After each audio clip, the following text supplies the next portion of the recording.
बाबा दूर करीतो. अमृतकुंडामध्ये स्नान जो करीतो त्याची चिंध्या बाबा दूर करतो. अमृतकुंडामध्ये स्नान जो करीतो त्याची सर्व पापे बाबा दूर करीतो. अमृतकुंडामध्ये स्नान जो करीतो त्याची सर्व पापे बाबा दूर करतो. त्याची सर्व पापे बाबा दूर करीतो. त्याची सर्व पापे बाबा दूर करीतो. त्याची सर्व पापे बाबा दूर करीतो.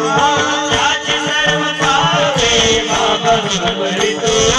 बाला संत